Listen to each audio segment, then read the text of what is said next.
Hi guys, it's Matt here at ESCBubble. I'm so pleased to be joined by the singer who is due to represent the UK in 2020. It's a man himself, Mr. James Newman. James, how are you?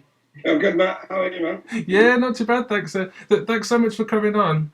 Um, No worries. I was Thanks for reading having me. about some of the people you've worked with, like you wrote for Calvin Harris, Rudimental, such big names, and yeah, so pleased that you're joining us today. Thank you. Yeah, it's fun to be here. Ah, good stuff. So how are you today?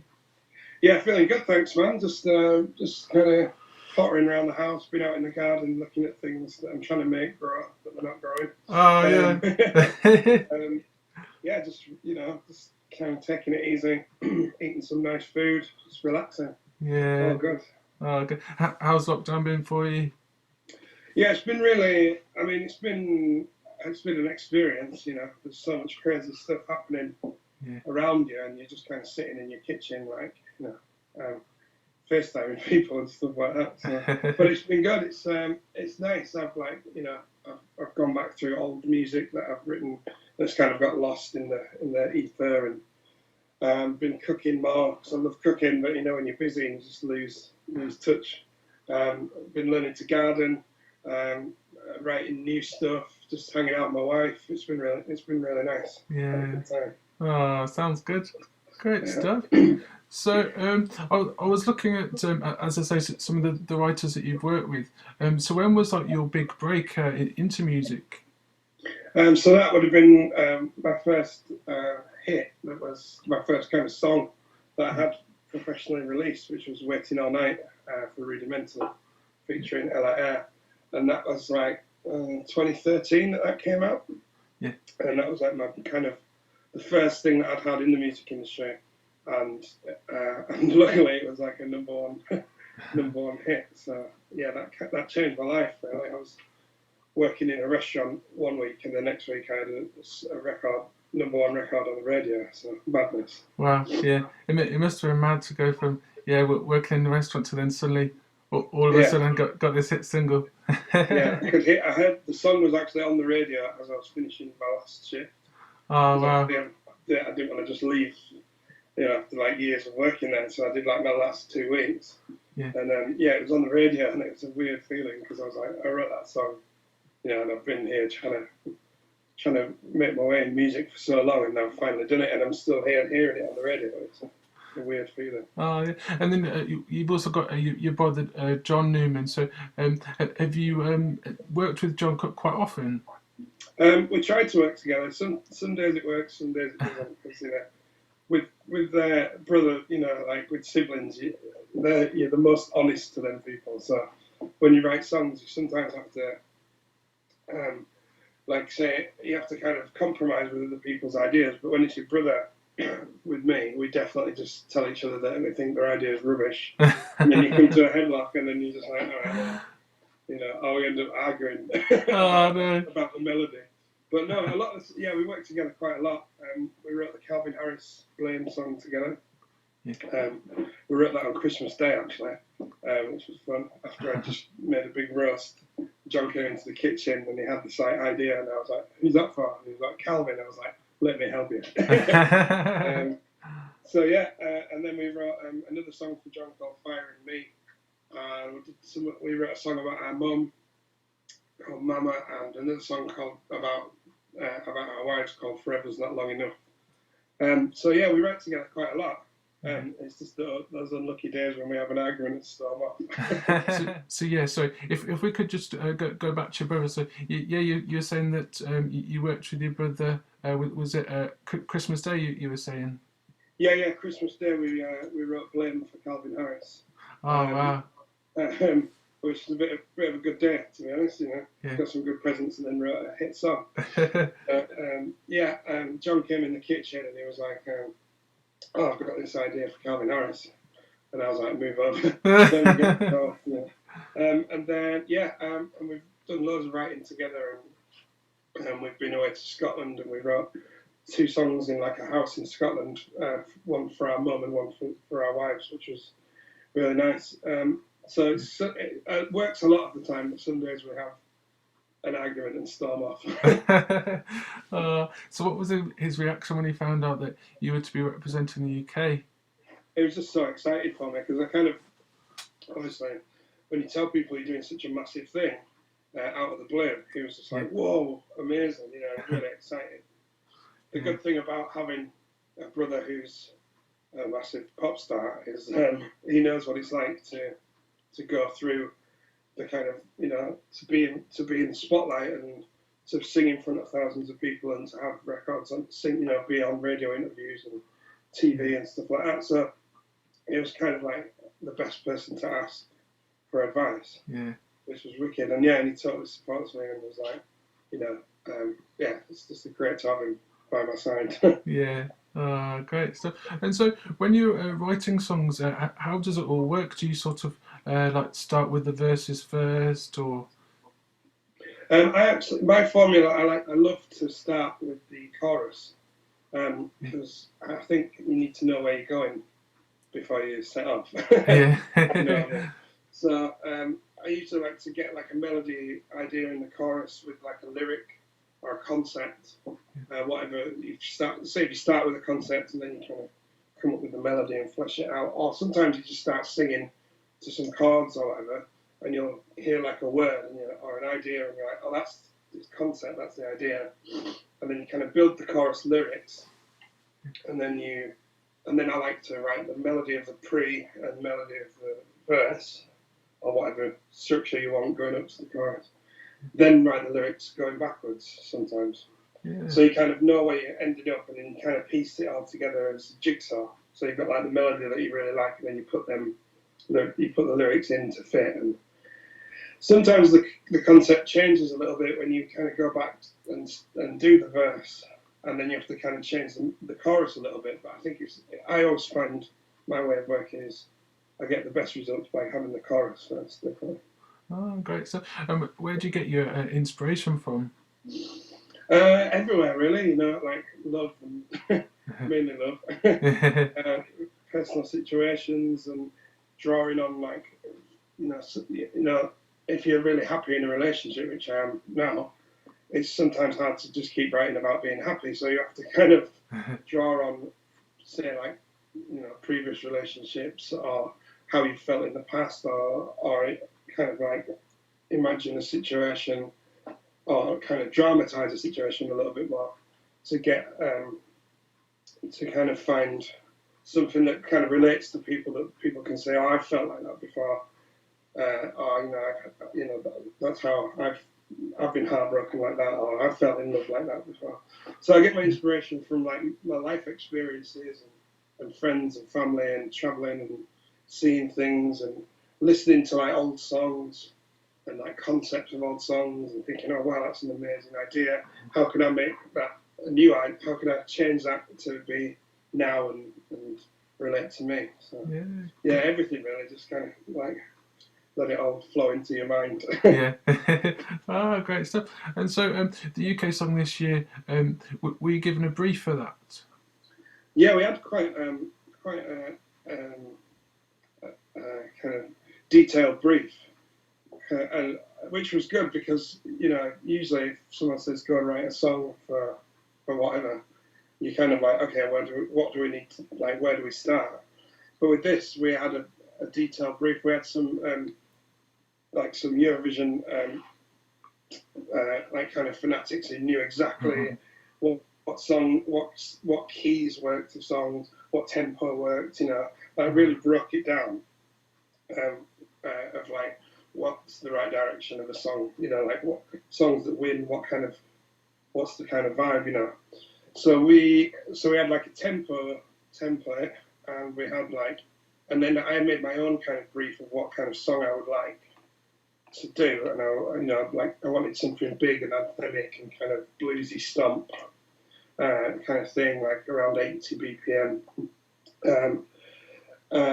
So we kind of had it all there, set up, ready to go. So it was just finding the perfect thing. I also wanted like a sing-along chant thing at the end of the chorus, like we do in My Last Breath, so that everyone, even if you don't know the words, you can go, oh, Yeah, great. So when you were writing for the Eurovision, how does that compare to songs you normally write for? Would you say it was quite different, or? Um, it was the same process, but I always find it when I'm writing for me is a little bit different in general to writing for someone else, because you're in a different seat in the car. You kind of like, sometimes you have to you take a back seat sometimes as the artist a little bit, but I don't know, it's a weird one because uh, you're not overseeing everything when you're writing with another artist. You're kind of overseeing everything, I find, and like kind of guiding it a little bit more. But when you're the artist, you're kind of letting it all flow out and hoping that someone else steers you in the right direction, if you know what I mean. So yeah, it was a little bit of a different process, and obviously with the Eurovision song, we had such a unique brief for it. It was all, yeah, it was. I mean, I think that's why we got a unique song, because we had it was a different way of writing, I suppose. So. Yeah, definitely. I was showing some of the songs this year to my friends, and they absolutely hate Eurovision. They heard your song and they were like, "Wow, the UK's actually making an effort this year, aren't they?" And I was like, "Yeah, they are." And yeah, so many people just so impressed with, especially the music video and just how well it was done, and so many people said as well just how British it sounded as well, and yeah, I'm a massive fan of the Eurovision and especially the song, and yeah, just listening to the song, I was so proud. I thought, wow, the UK's actually going for it this year. We're actually trying. That's amazing. Thank you very much. No worries. Yeah, so because I was just, as I say, really pleased with the song, but then gutted that it wouldn't be going to Eurovision next year. But do you know if you will be going to Eurovision next year? Nothing's been decided yet. Obviously, it's up to the BBC what they want to do and BMG if they carry on. But it's up to the BBC what they want to do. So I'm up for it. I'd love to do it, but we'll just have to see if it works for them. But yeah, if the opportunity is there, I'll be in Rotterdam in 2021. That'd be great. In terms of the staging, has that been figured out yet? We did figure out. We got to nearly where we wanted to be. We had some great ideas, and it was going to be like a kind of stage show of the video, maybe. Yeah. The setting of it, like a big kind of icy tundra of a setting.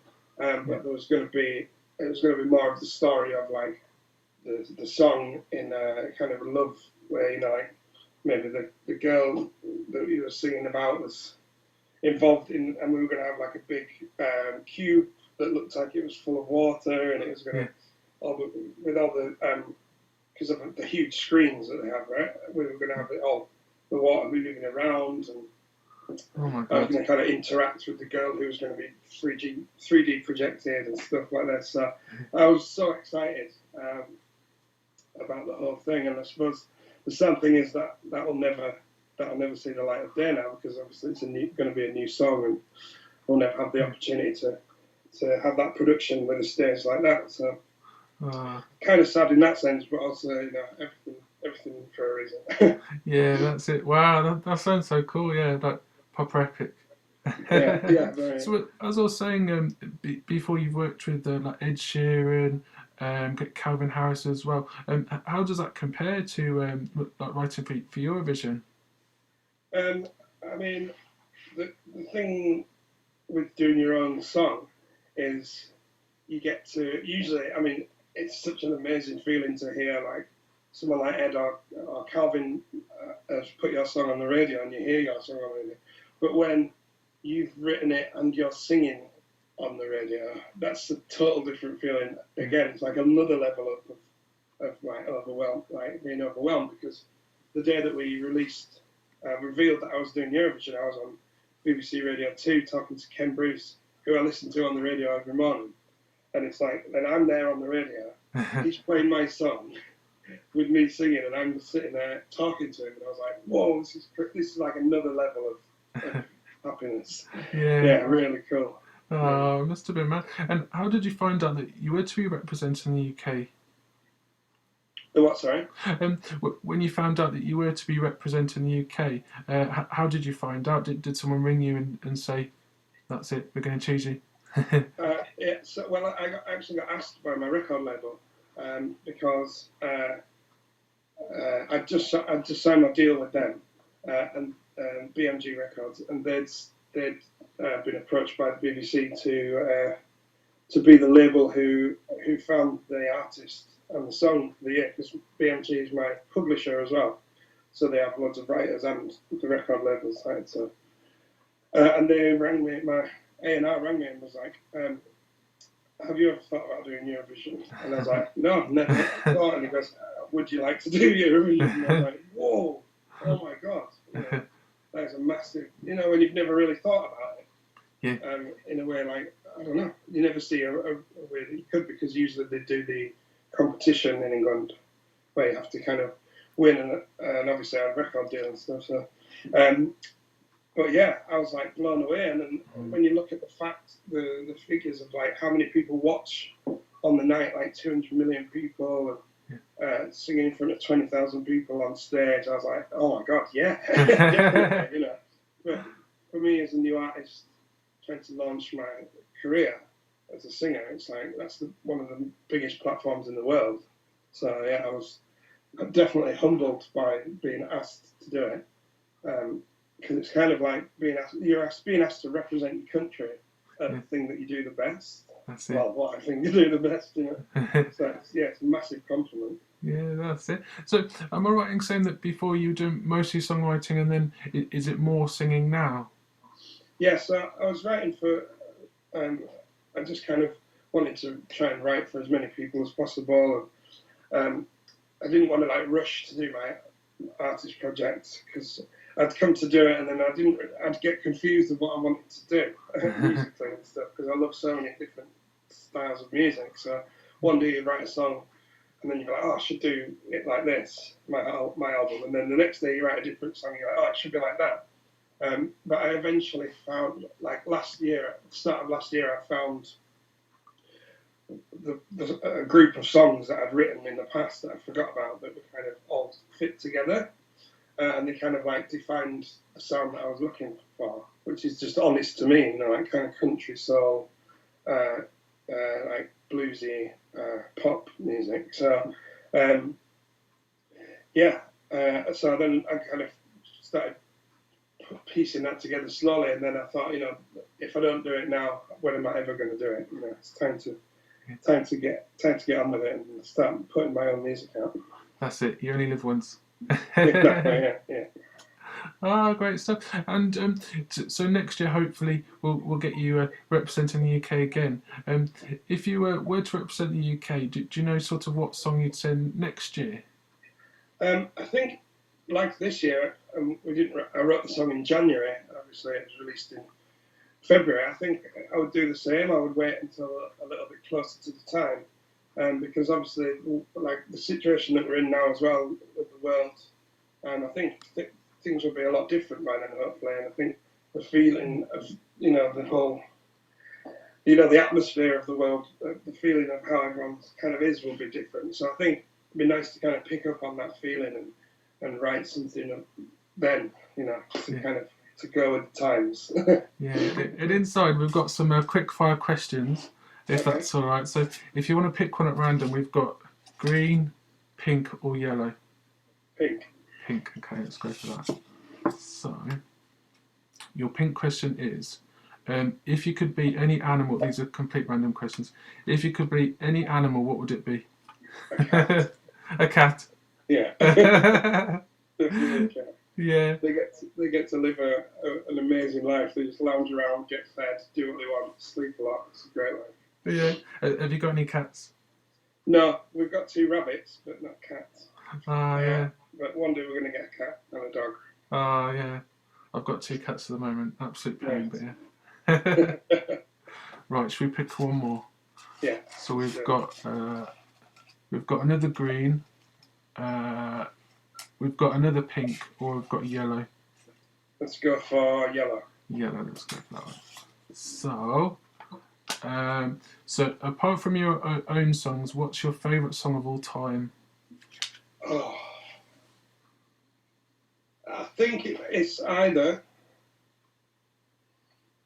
Oh, that's a good question. Maybe Donny Hathaway's version of "Jealous Guy" Okay. or "Wichita Lineman" by Glenn Campbell, because it's got one of the greatest lyrics in it ever, which is, "I need you more than want you, but I want you for all time." Ah. That he's totally screwed.